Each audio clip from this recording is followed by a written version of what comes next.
നമസ്കാരം. 8 വർഷം അല്ലെങ്കിൽ 1 ലക്ഷം കിലോമീറ്റർ വാറണ്ടി, 50ഓളം ലിറ്ററിന്റെ combined storage space, LFP battery, 165 kilometres IDC range. വില 1 ലക്ഷം രൂപയിൽ നിന്നും തുടങ്ങുന്നു. ഒരു ദിവസം മുന്നേ, അതായത് 2026 ഓഗസ്റ്റ് 6 ലോഞ്ച് ചെയ്ത ഒരു പുതിയ AI പവേർഡ് ഇന്റലിജന്റ് ഇലക്ട്രിക് സ്കൂട്ടറിനെ കുറിച്ചാണ് പറഞ്ഞത് കേട്ടോ. പേര് E3 ട്രയോൺ. ബാംഗ്ലൂർ ആസ്ഥാനമായി പ്രവർത്തിക്കുന്ന E3 ഇലക്ട്രിക് .ai എന്ന ഒരു സ്റ്റാർട്ടപ്പ് കമ്പനിയുടെ ആദ്യത്തെ ഇലക്ട്രിക് സ്കൂട്ടറാണ് E3 ട്രയോൺ. TVS മോട്ടോഴ്സിന്റെ ഇലക്ട്രിക് വെഹിക്കിൾ വിഭാഗം ഫോർമർ ഹെഡായിരുന്ന P സഞ്ജീവാണ് E3 ഇലക്ട്രിക് .ai എന്ന കമ്പനിയുടെ കോ ഫൗണ്ടർ.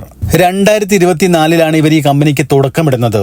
E3 ട്രയോൺ ഇറങ്ങുന്നത് 3 വേരിയന്റുകളിലാണ്. C1 എന്ന ബേസ് വേരിയന്റും, അതുപോലെ തന്നെ C1X എന്ന് പറഞ്ഞൊരു മിഡ് വേരിയന്റും, അതുപോലെ തന്നെ C2 എന്ന് പറഞ്ഞൊരു ടോപ്പ് എൻഡ് വേരിയന്റും.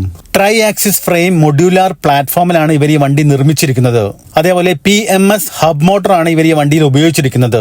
2.5 കിലോവാട്ട് മോട്ടോർ പവറും 120 ന്യൂട്ടൺ മീറ്റർ ടോർക്കുമാണ് C1നും C1Xനും ജനറേറ്റ് ചെയ്യാൻ സാധിക്കുന്നത്. അതേ സ്ഥാനത്ത് C2ന് 3.5 കിലോവാട്ട് മോട്ടോർ പവറും 145 ന്യൂട്ടൺ മീറ്റർ ടോർക്കും ജനറേറ്റ് ചെയ്യാൻ സാധിക്കും. നമ്മളിവിടെ പറയുന്നത് വീലിന്റെ ടോർക്കാണ് കേട്ടോ. ഇവർ ഈ പറഞ്ഞ മോട്ടോറിന്റെ പവർ റേറ്റഡ് പവർ ആണോ അതോ പീക്ക് പവർ ആണോ എന്ന് പറഞ്ഞിട്ടില്ല. ഈ 2.5 കിലോവാട്ട് പീക്ക് പവർ ആണെങ്കിൽ റേറ്റഡ് പവർ 2 കിലോവാട്ടിലും താഴെ ഉണ്ടാവുകയുള്ളൂ. അതായത് TVS ഓർബിറ്ററിന്റെയും ബജാജ് ചേതക് 2501 എന്ന മോഡലിന്റെയും ഹബ് മോട്ടോർ പോലെ അതിന്റെ എല്ലാം റേറ്റഡ് പവർ 1.8 കിലോവാട്ട് ആണ്, അതായത് നോമിനൽ പവർ. അങ്ങനെയാണെങ്കിൽ E3 ട്രയോൺ ബേസ് വേരിയന്റിന്റെയും മിഡ് വേരിയന്റിന്റെയും പവർ നമ്മളൊന്ന് ടെസ്റ്റ് ചെയ്ത് നോക്കേണ്ടി വരും. TVS ഓർബിറ്ററിന്റെയും ചേതക് 2501ന്റെയും മോട്ടോർ പവർ കുറഞ്ഞതിന്റെ ബുദ്ധിമുട്ട് നമ്മൾ പല വീഡിയോകളിലും കണ്ടതാണ്. എക്കോ പവർ എന്നീ 2 റൈഡിംഗ് മോഡുകളോട് കൂടി വരുന്ന C1ന്റെയും C1Xന്റെയും top speed 67 kilometre per hour ആണ്. C2ന് ഈ 2 മോഡുകൾ കൂടാതെ ഒരു സ്പോർട്ട് മോഡ് കൂടുതൽ വരുന്നുണ്ട്. 82 കിലോമീറ്റർ പെർ അവർ ആണ് ടോപ്പ് സ്പീഡ്. അതേപോലെ ഈ C2ന്റെ പെർഫോമൻസ് അത്ര പോരാ. C2ന് 0 മുതൽ 40 കിലോമീറ്റർ പെർ അവർ സ്പീഡ് മറികടക്കാൻ 6 സെക്കൻഡ്സ് ആണ് വേണ്ടത്. അപ്പൊ പിന്നെ തീർച്ചയായിട്ടും C1നും C1Xനും ഇതിൽ കൂടുതൽ സമയം വേണ്ടിവരും. ഇനി നമ്മൾ ബാറ്ററിയുടെയും റേഞ്ചിന്റെയും കാര്യത്തിലേക്ക് വരികയാണെങ്കിൽ 2.3 കിലോവാട്ട് അവറിന്റെ റിമൂവ് ചെയ്യാൻ സാധിക്കുന്ന ലിഥിയം ഫെറോഫോസ്ഫേറ്റ് ബാറ്ററിയാണ് C1ൽ കൊടുത്തിരിക്കുന്നത്. എല്ലാ വേരിയന്റിലും ബാറ്ററി ഘടിപ്പിച്ചിരിക്കുന്നത് അണ്ടർ സീറ്റ് സ്റ്റോറേജിന്റെ ഈ ഒരു മുൻവശത്താണ് കേട്ടോ. ഈ ഒരു ക്യാപ്പ് നമുക്ക് തുറക്കാൻ സാധിക്കും.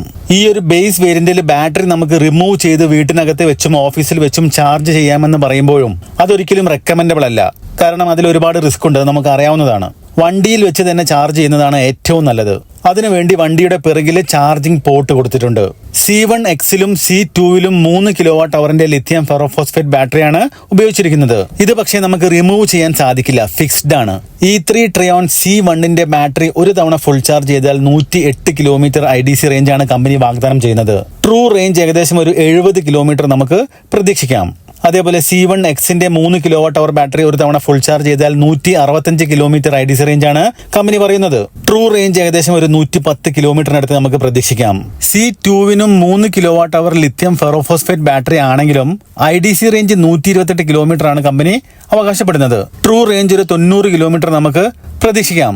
ഈ മോട്ടോർ പവറും പെർഫോമൻസും എല്ലാം കൂടുതലായതുകൊണ്ടാണ് ടോപ്പ് എൻഡ് വേരിയന്റ് ആയ C2ന്റെ റേഞ്ച് കുറഞ്ഞിരിക്കുന്നത് കേട്ടോ.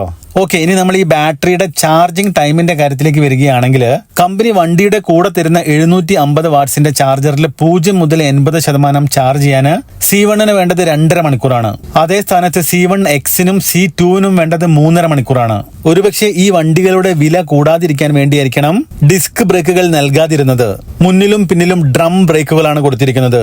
അതുപോലെ തന്നെ 5 ഇഞ്ചസിന്റെ LCD സ്ക്രീനാണ് കൊടുത്തിരിക്കുന്നത്. പിന്നെ ഹബ് മോട്ടോർ ആയതുകൊണ്ട് അങ്ങനെയും വണ്ടിയുടെ മൊത്തം വിലയിൽ കുറവ് വരുത്താം.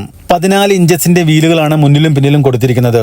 അതേപോലെ മുന്നിലെ യൂട്ടിലിറ്റി സ്പേസ് അടക്കം 52 ലിറ്ററിന്റെ സ്റ്റോറേജ് സ്പേസ് ആണ് ഈ വണ്ടിക്കുള്ളത്. അത് അത്യാവശ്യം വളരെ വലിയൊരു സ്പേസ് തന്നെയാണ്. പക്ഷെ അണ്ടർ സീറ്റ് സ്റ്റോറേജിൽ ടയറിന്റെ അത്രയും ഭാഗം ഇങ്ങനെ ഉയർന്നു നിൽക്കുന്നത് കാണുന്ന സമയത്ത് ഒരു സുഖം കിട്ടാത്ത പോലെ അല്ലേ? മറ്റു വണ്ടികളിലൊന്നും അങ്ങനെ കണ്ട് ശീലമില്ലാത്തത് കൊണ്ടാവാം. പിന്നെ ഈ LCD ഡിസ്പ്ലേയുടെ മുകളിൽ കാണുന്ന ഡിസ്പ്ലേ നമ്മുടെ പേഴ്സണൽ മൊബൈൽ ഫോൺ തന്നെയാണ്. മൊബൈലിന്റെ ഹോൾഡർ വണ്ടിക്കൊപ്പം വരുന്നതാണ് കേട്ടോ.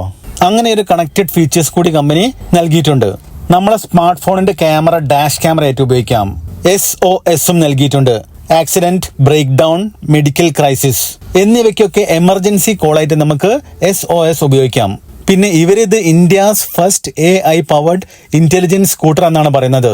AI ട്രിപ്പ് സെൻസ്, 10 സെക്കൻഡ്സ് കൊണ്ടുള്ള ഹെൽത്ത് സ്കാൻ, ബാറ്ററിയുടെ സേഫ്റ്റിയും ഡീഗ്രഡേഷനും തെർമൽ ഹെൽത്തും എല്ലാം മോണിറ്ററിംഗ് ചെയ്യുന്ന കാര്യം, smartphone cluster, smart trip routing, predictive service and charging insights, geofencing, fall alert, SOS, OTA updates, turn by turn navigation, charger locator, ഇതുപോലെയുള്ള features ഒക്കെ ഉള്ളതുകൊണ്ടാണ് ഇവരിതിനെ AI പവർഡ് ഇന്റലിജന്റ് സ്കൂട്ടർ എന്നൊക്കെ പറയുന്നത്. വളരെ നല്ല കാര്യം തന്നെ. പക്ഷെ നിലവിൽ നമ്മുടെ റോഡുകളിൽ ഓടുന്ന ചില വണ്ടികളിൽ ഇതും ഇതിൽ കൂടുതലും ഉണ്ടെന്നുള്ളതാണ് വാസ്തവം. ഓക്കെ, ഇനി നമുക്ക് കാര്യമായിട്ട് അറിയാനുള്ളത് വണ്ടിയുടെ വാറണ്ടിയും വിലയുമാണ് അല്ലെ. 3 വർഷം അല്ലെങ്കിൽ 50,000 കിലോമീറ്റർ ആണ് വെഹിക്കിൾ വാറണ്ടി. ബാറ്ററിയുടെ വാറണ്ടി 5 വർഷം അല്ലെങ്കിൽ 75,000 കിലോമീറ്റർ ആണ്. ഇത് നമുക്ക് വണ്ടിയുടെ കൂടെ ലഭിക്കുന്ന വാറണ്ടിയാണ്. കൊള്ളാം അല്ലേ, വളരെ നല്ലൊരു സ്കീമാണ്. പിന്നെ ഓപ്ഷണൽ ആയിട്ട് നമുക്ക് എക്സ്റ്റെൻഡഡ് വാറണ്ടിയും എടുക്കാം. 8 വർഷം വരെ അല്ലെങ്കിൽ 1,00,000 കിലോമീറ്റർ വരെ നമുക്ക് വാറണ്ടി എക്സ്റ്റെൻഡ് ചെയ്യാം. പക്ഷെ അതിന് എഡീഷണൽ ആയിട്ട് നമ്മൾ കാശ് നൽകേണ്ടി വരുമെന്ന് മാത്രം. അത് എത്രയാണെന്ന് അവർ എവിടെയും പറഞ്ഞതായിട്ട് കണ്ടില്ല. അറിയാവുന്നവരാരെങ്കിലും ഉണ്ടെങ്കിൽ ഒന്ന് കമന്റ് ചെയ്യണേ. ഓക്കെ, ഇനി ഈ വണ്ടിയുടെ വില. E3 ട്രിയോൺ C1ന്റെ എക്സ് ഷോറൂം വില വരുന്നത് 1,00,000 രൂപയും, C1 Xന്റെ എക്സ് ഷോറൂം വില 1,10,000 രൂപയും, C2ന്റെ എക്സ് ഷോറൂം വില 1,20,000 രൂപയുമാണ്. വണ്ടി റോഡിൽ ഇറങ്ങുമ്പോഴേക്കും ഇതിന്റെ കൂടെ ഏകദേശം ഒരു 15,000 രൂപയ്ക്കടുത്ത് കൂടുതൽ നമ്മൾ കാണേണ്ടി വരും. ഈ ടാക്സ്, ഇൻഷുറൻസ്, രജിസ്ട്രേഷന്റെ ഒക്കെ ഭാഗമായിട്ട്. എന്തൊക്കെ തന്നെയാലും എപ്പോഴും പറയുന്ന അതേ കാര്യം തന്നെയാണ് ഇപ്പോഴും പറയാനുള്ളത്. ഇതൊരു സ്റ്റാർട്ടപ്പ് കമ്പനിയാണ്. ആരും എടുത്ത് ചാടരുത്, സൂക്ഷിക്കണം. കേരളത്തിൽ ഇവരുടെ ഷോറൂമുകൾ വരട്ടെ. ഈ വണ്ടി ആരെങ്കിലുമൊക്കെ എടുക്കാതിരിക്കില്ലല്ലോ. അവര് ഉപയോഗിക്കട്ടെ. എന്നിട്ട് നമുക്ക് വണ്ടിയുടെ നല്ല അഭിപ്രായങ്ങൾക്കായിട്ട് കാത്തിരിക്കാം. എന്നിട്ട് ചിന്തിക്കാം ഈ വണ്ടി വാങ്ങിക്കണോ വേണ്ടയോ എന്ന്. അപ്പോൾ അടുത്തൊരു വീഡിയോ ആയിട്ട് കാണാം.